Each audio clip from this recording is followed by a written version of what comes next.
गंभीरता से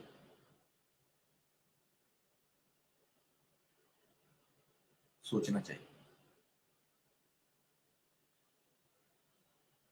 अभी जो दर्शक ने सवाल किया वो बड़ा हैरान कर देने वाला है। एक दर्शक हैं शिक्षा मित्र सत्यवी, वो कह रहे हैं कि अगर इसमें 80% जनरल होते तो अब तक हो जाता है। इसमें बड़ी तादाद में दलित और पिछड़े हैं, इसलिए नहीं हो रहा। मुझे नहीं मालूम कब होगा, आज नहीं कि कल होगा, लेकिन इतनी बात जरूर है कि हल जरूर होगा।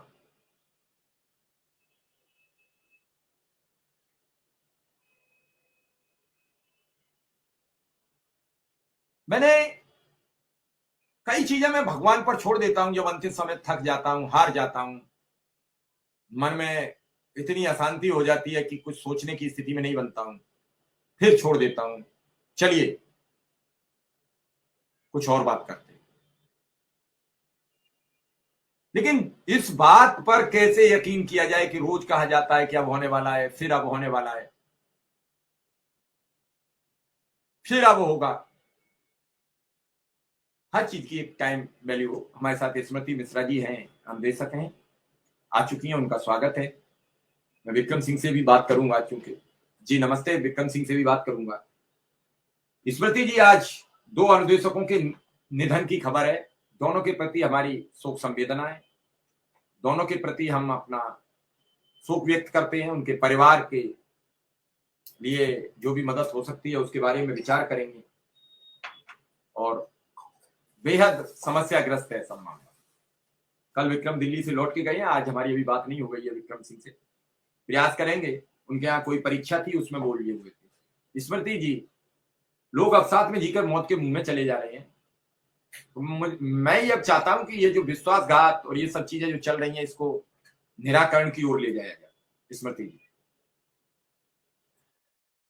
जी सर, आपका बहुत बहुत आभार। और जितने भी हमारे भाई बहन दर्शक जुड़े हुए हैं, अनुदेशक शिक्षा मित्र और जो भी लोग हैं, सभी को नमस्कार। सर, अभी हमें आपके द्वारा इसकी जानकारी मिली कि आज दो अनुदेशकों का निधन हो गया है। और पहले तो ईश्वर उनके परिवार को हिम्मत दे इस पीड़ादायक कष्ट की घड़ी में, और उन दोनों अनुदेशकों की आत्मा को शांति मिले। जिस तरह का माहौल है अभी अभी सुनकर ये दुखद घटना, मन को बहुत पीड़ा हुई कि अभी तक से इतने दिनों से शिक्षा मित्रों के जो मृत्यु का सिलसिला चल रहा था, अब लगता है अनुदेशकों का भी ये सिलसिला शुरू हो जाएगा। और इसका जिम्मेदार कौन है? मन में तो बहुत विचार आ रहे हैं, लेकिन बोल भी नहीं सकते हैं। पता चला मुंह से कुछ भी बोल दिए तो ये होगा कि अरे बस होने वाला था, आपने बोल दिया, आपके बोलने की वजह से हम गुस्सा हो गए, इस वजह से नहीं करेंगे। लेकिन अब बताइए कब तक ये सिलसिला चलता रहेगा? 6-7 महीना बीत गया आश्वासन पे आश्वासन। और जब हम कभी सोचते हैं हमारे कुछ साथी कि अब नहीं हुआ है, अब हम चलो कोई ठोस कदम उठाते हैं, तब हमें रोक दिया जाता है कि नहीं नहीं, अब तो होने वाला है, बस ये देख लीजिए। फिर हम शांत हो जाते हैं, अपने मन को समझाकर अपने काम में जुट जाते हैं। पता चला दिन बीतता है, जो समय सीमा दी गई थी वो भी समय सीमा बीत जाती है, फिर अंदर से आक्रोश बढ़ता है, फिर हम कुछ करने के लिए आगे बढ़ते हैं, फिर रोक दिया जाता है, अरे अरे रुको रुको रुको, बोल दिए हैं होने। यही खेल और खिलवाड़ चल रहा है। अनुदेशक और शिक्षा मित्र को मात्र खिलौना बना दिया है इस विभाग ने, इन अधिकारियों ने, इन मंत्रियों ने। सब अपनी अपनी सत्ता की रोटी सेकने में लगे। अनुदेशक मरता है तो मरे इनकी बला से,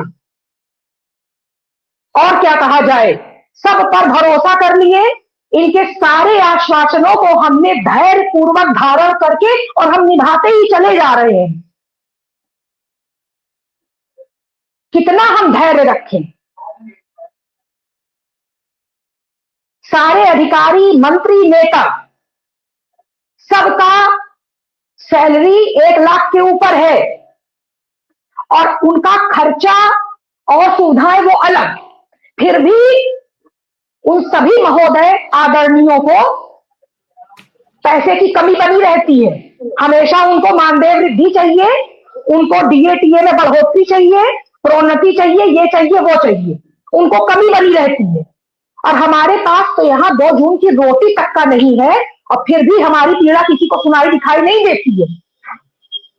और सीधा सा ये है कि सर, ये जो विश्वासघात अनुदेशक और शिक्षा मित्र के साथ बार बार लगातार हो रहा है, खिलवाड़ बना लिया गया है, चाहे वो शासन स्तर से हो चाहे वो प्रशासन स्तर से हो, सब अच्छी तरह से जान रहे हैं कि क्या समस्या है, लेकिन सब सोच रहे हैं क्यों ना हम इनकी पीड़ा को अच्छे से भुनाएं, मौका पर चौका सब मारने पे लगे हुए।